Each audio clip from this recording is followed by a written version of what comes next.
I'm going to be talking a little bit about the role of balanced funds in the industry, talk a little bit about the Allan Gray Balanced Fund, how we're thinking about the higher offshore limits, talk about fees, and then I'm going to end off with a short update on the platform and also focusing a little bit on the pricing change that we've rolled out in the last couple of weeks, which I'm sure those of you on the call who use the platform will no doubt be familiar with. Okay, so let me start off with saying that what this just shows is the last year, well, so actually the last 3 years, net flows into the industry, and it is split across sort of fund categories. So what you can see is that on a 3-year basis, about 70% of flows actually went into interest-bearing funds. But what this is actually sort of really pivoted and sort of turned around in the last year, which we think sort of really signals a change in risk appetite and probably correlated with the kind of moves that we've seen in the equity market, is actually sort of moved from, basically an outflow out of multi-asset to a position where we actually see half of the flows, net flows, going into multi-asset funds. So really it has been a kind of reversal. And we see that people's sort of appetite for funds does tend to be cyclical and vary with market and currency dislocations. But even if you put that cyclicality and the fact that flows can vary on a 1 or a 3 or a 5-year basis, the reality is that multi-asset funds are a very important part of our industry. In fact, if you look at this, you can see sort of year on year that sort of the proportion that is comprised by multi-asset equity, and then if you add multi-asset income, that's still about half of the overall industry, excluding feeder funds by AUM. So, just like the long and short of it is that balanced funds remain an important part of how we construct portfolios and how the industry delivers, great returns for investors. So I guess the question you have to ask yourself is why? Why have balanced funds been such an important part of the industry? And I would, there's obviously lots of different criteria and lots of different objectives for a balanced fund, or perhaps more simply, lots of different reasons why investors use balanced funds. But I would probably summarize it as saying it's got a broad investment mandate. It's had some useful, actually, guardrails over time, which has governed exposures to asset classes and geographical exposures, and it's been suitable for most risk profiles. So it's been a diversification tool, and for the most part, it's protected against downside risk. So now that's obviously speaking kind of more generally to the role of balanced funds in the industry. Obviously, the role of the Allan Gray Balanced Fund, which is kind of what the slide talks to, also includes a specific mandate on protecting against downside risk and active asset allocation. So if those are the reasons why investors have chosen balanced funds, I guess the next obvious question is kind of how have they done? And what this slide shows is it shows the average of the South African multi-asset high equity category on a 3, a 5, a 10 and 15 year. And it shows how, what has been the real return delivered by the sort of average return of the category. And you can see that, and it's sort of represented by the grey bars, it's sort of ranged between 2 to 3% real. And the most disappointing period, and this isn't going to come as a surprise to anyone, is the 5-year period. And that's mainly due to the fact that SA equities sort of struggled to keep pace with inflation over that time period. And of course, SA equities have been a meaningful component of balanced funds over time. Of course, you've always got to be careful about averages. And I think what did Howard Marks say? He says the 6-foot tall person can drown in a river that is 5 feet on average. And obviously we know why that is. It's because a river is not uniformly 5 feet deep. And so what I wanted to do is sort of drill down into the performance and show a different dimension of that performance. And of course we know that in any time period there's going to be winners and there's going to be losers. And actually those winners and losers are not going to be the same in every time period. They're going to be different this year relative to what they were 3 years ago or 5 years ago. But what I wanted, as I said, to show is a different lens on performance. And what we've used in this slide is actually harnessing the Morningstar quant methodology. So I have to sort of speak slowly when I describe it because it's a little bit complicated. But really what they do is they take risk-adjusted returns of all the funds in the industry.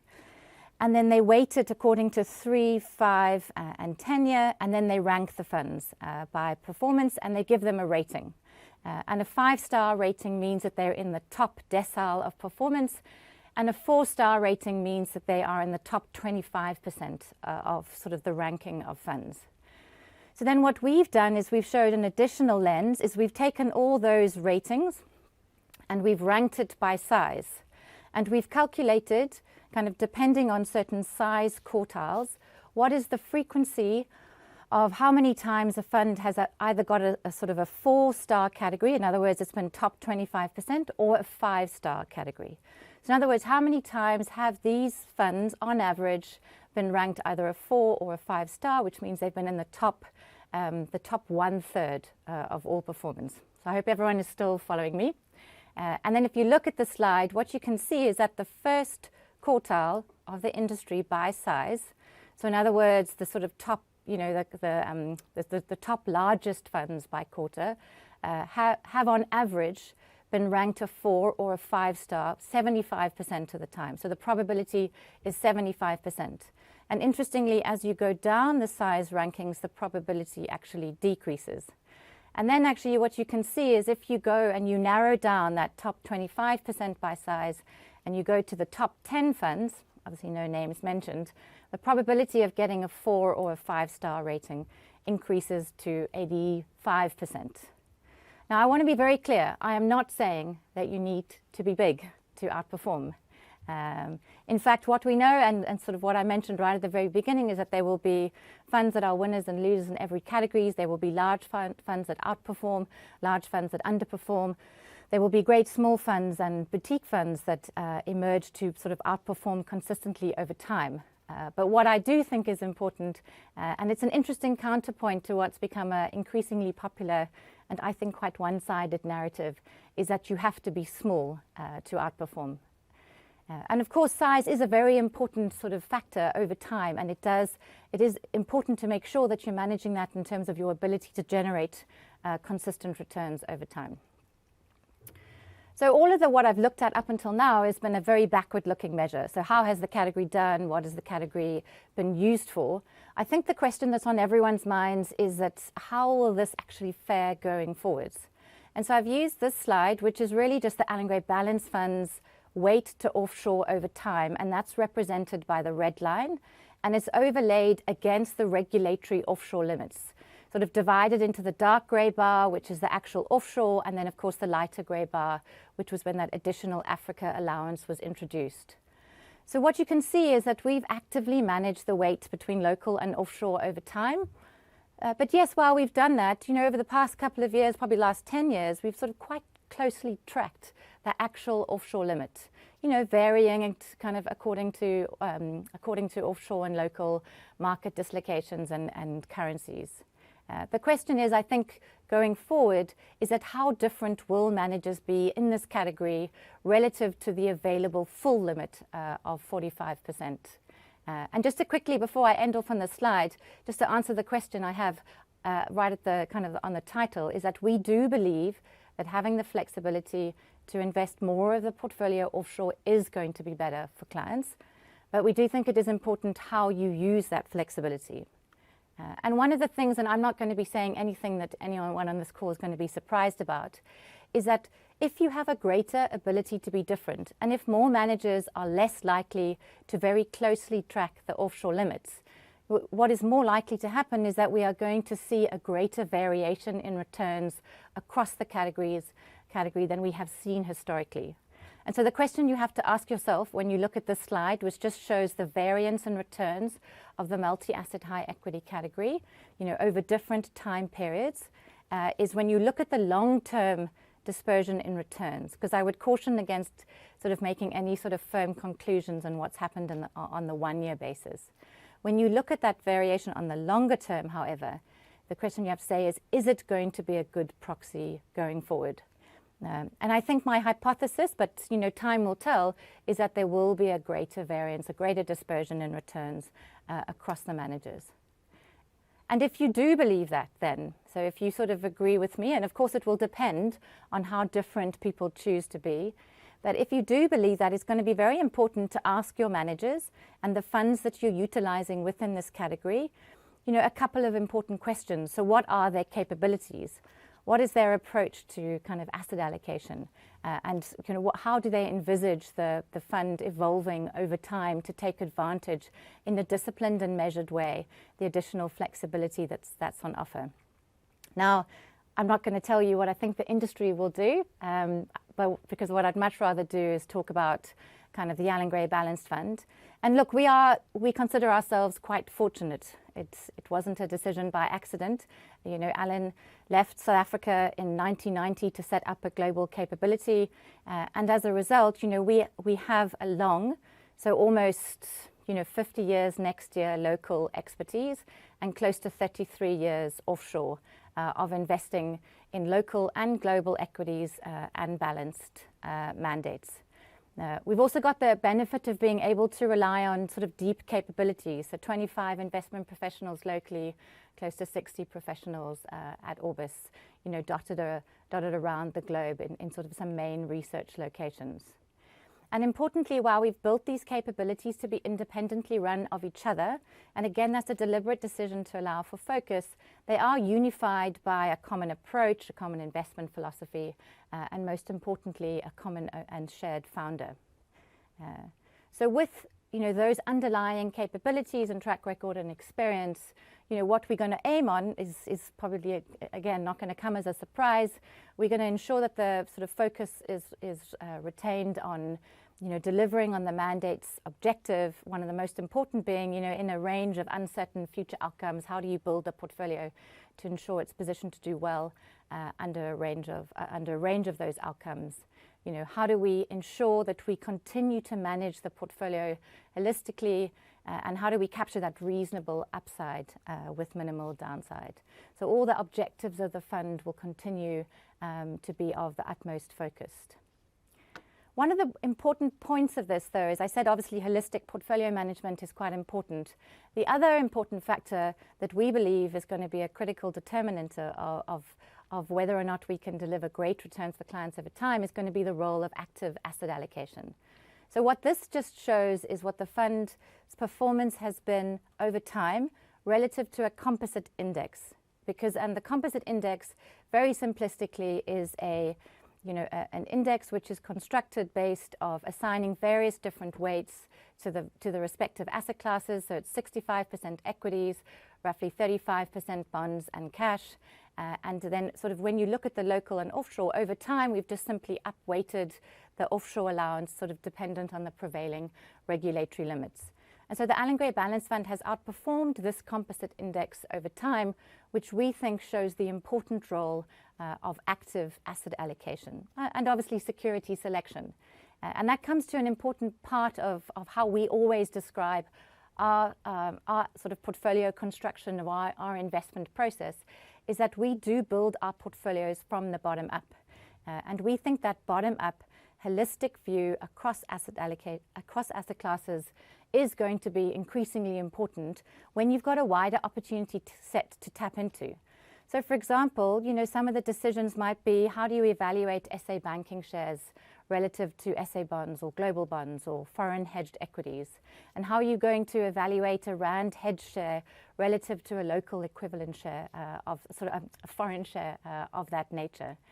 When we're looking at currency risk, it's going to be important to understand, what is the impact of currency risk as we upweight offshore into the portfolio. But it's not as simple as just saying, okay, well, is it expensive to hedge out the rand, and is it therefore worth it? When you look at the JSE, about 70% of the JSE's earnings are derived offshore.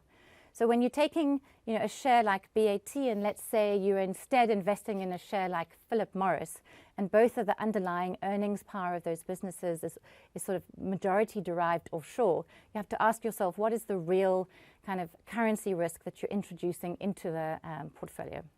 So we think using that flexibility wisely is going to be important. We think holistic portfolio management is important. We think active asset allocation is going to be even more important.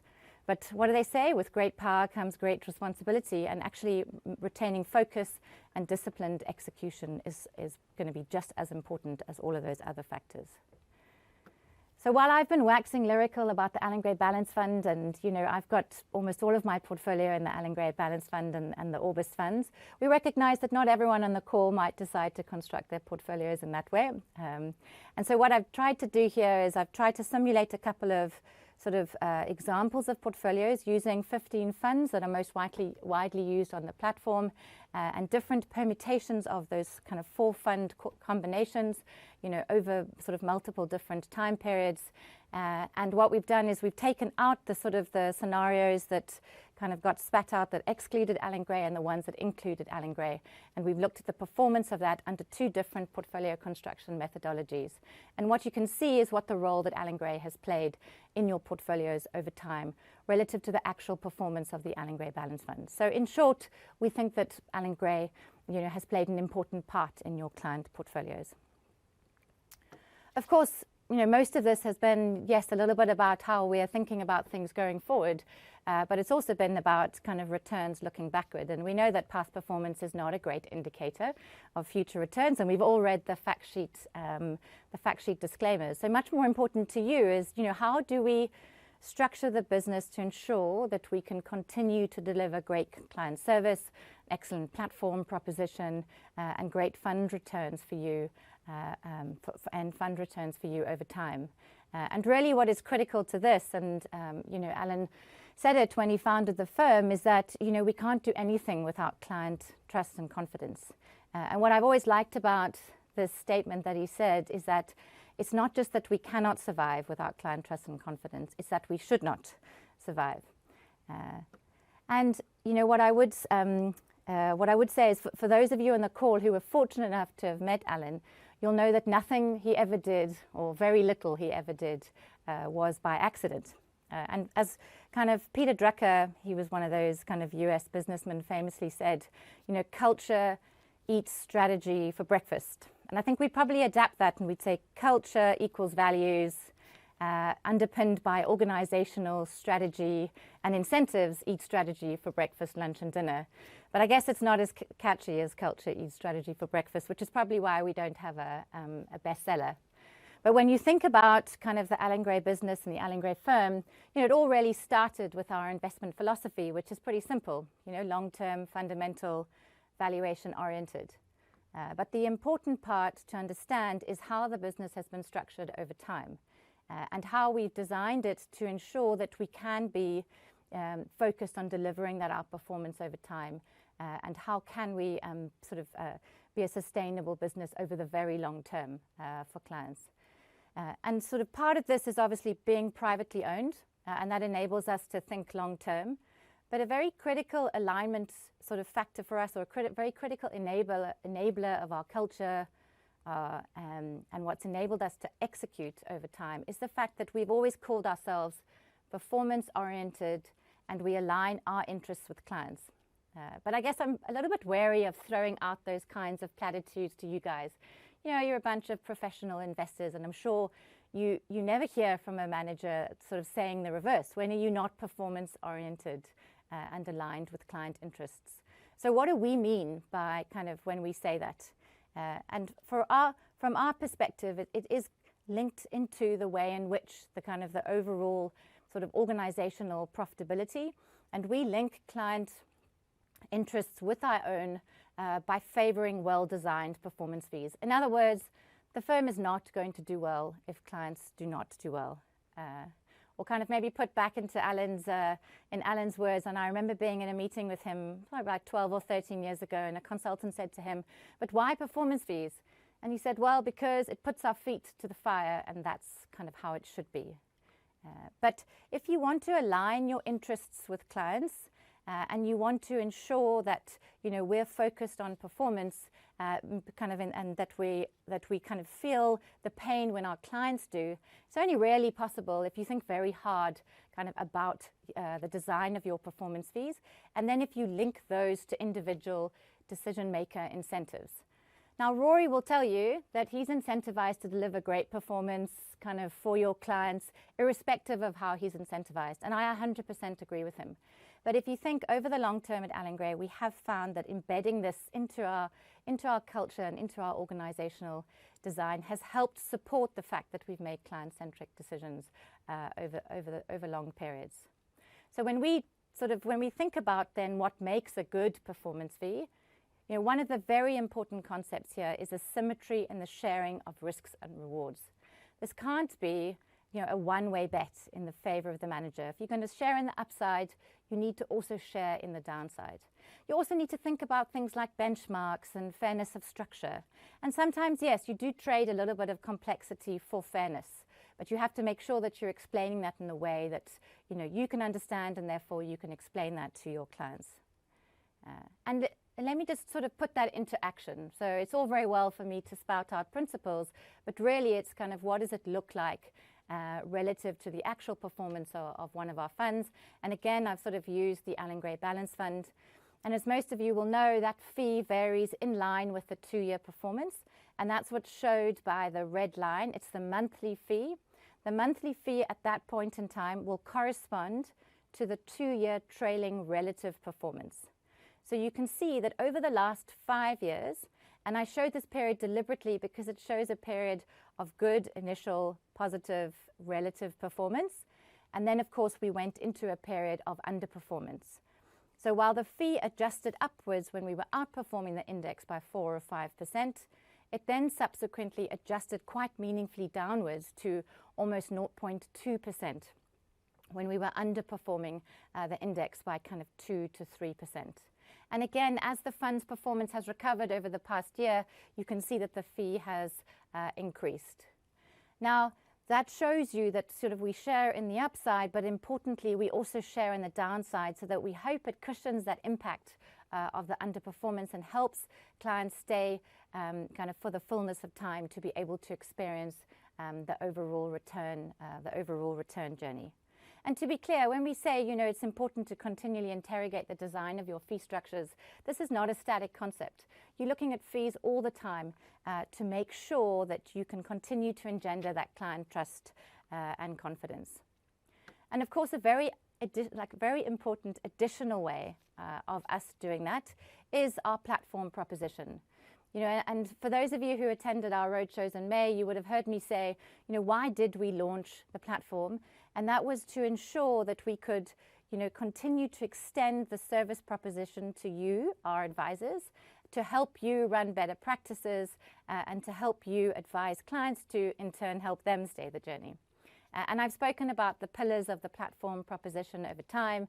It's obviously a reasonable range of funds, great service, and we continue to focus on that and see that as an important differentiator. But we see technology as an enabler of that, and it's going to be an important drive of the platform over the fullness of time. And obviously, we want to ensure that all this offering represents great value for money. But sort of what does that actually look like in data? Again, I don't want to just throw out the kind of the marketing slides, although thank you, marketing, they do look beautiful. But what this does show is the platform data in 2017. So 5 years ago, same time period as the fee, we had about 315,000 clients. We track NPS because it's an important metric of measuring client satisfaction. We monitor things like monthly straight-through transactions because it's a good proxy for how well we're doing and automating. And of course, we want to make as little errors as possible. So that was 5 years ago. In a 5-year period, we have, managed to, through your support, increase the number of kind of clients on the platform by 1/3. But at the same time, we've kept, actually I made a mistake there. That is not errors, although we do want to keep errors low. That's actually the admin fee, which is 36 basis points. At the same time, while we've increased the scale, we've kept service levels high as measured by NPS. We've also evolved the offering to sort of introduce new products, but we've automated as well. So we're becoming more and more efficient over time. And with that scale, we've also managed to pass some of that benefit onto your clients. So not the error rate, but the admin fee, which was based on a client of 10 million with some assets across local and offshore, has decreased from 36 basis points to an estimated 24 basis points. And that is sort of part of that has come in the last couple of weeks where we've announced some changes to our local pricing tiers. And in addition to that, we have announced a phase 2 of that, which hasn't yet been made effective, but will be effective in March of next year, where if you have assets across both the local and the offshore platform, your assets across both will be aggregated for the purposes of determining where you sit on the tiers. So what I said before is that, you know, that sort of the price had moved from 36 to kind of 24. Now let me give you another example. So let's say your client had 5 million just on the local platform. Their price would have gone from 29 basis points to 22 basis points as a result of us changing the local fee tiers and introducing a 4th tier. But now what you do is, let's say sort of that client also has $500,000 on the offshore platform, you know, from March of next year, and that timing kind of will be confirmed quite shortly. You know, that price has the potential to increase, sort of decrease again from 22 to 16 and 31 to 28. So which is a further 18% reduction in overall fees payable. So that's just a simple example, simple, I hope, which gives you kind of a little bit of an indication of what the true benefit of combining your clients' assets across the local and offshore platform, and also hopefully sort of is a live way of us sort of showing you that, you know, we do what we say we do, which is that we hope that we give you a great value for money offering and service proposition over time. Thank you, Tamryn. Great presentation. For the advisor community, we're working hard to ensure that we're making things better for you guys, and it's a competitive environment. So loads of questions coming through on the feed. The first one, kind of loads of them, is our grey listing. So the big thing that advisors want to know is this a certainty? How will it affect them, and how will it affect their clients? So it's impossible for us to say if it's a certainty, but I would say at this stage, based on what we know now, based on the fact that the delegation's just been in Paris for the FATF plenary, it does look highly likely. And, you know, there were a number of initiatives that South Africa had to deliver on, and these are not sort of new initiatives. They've been flagged for a number of years. That said, you know, there has been quite a lot of development in the last couple of months. You know, as you would have seen, there's been a flurry of regulation, but really the most important factor, and I think it's going to be the most difficult for us to be able to deliver on time, and that's where it's unclear whether or not we're going to be able to convince them whether we've done enough, is whether or not we have enough capacity, you know, within the Hawks, and whether or not, frankly, we've been able to prosecute people. So I don't think it was a surprise that we saw some high-profile seizures right before the guys landed in Paris.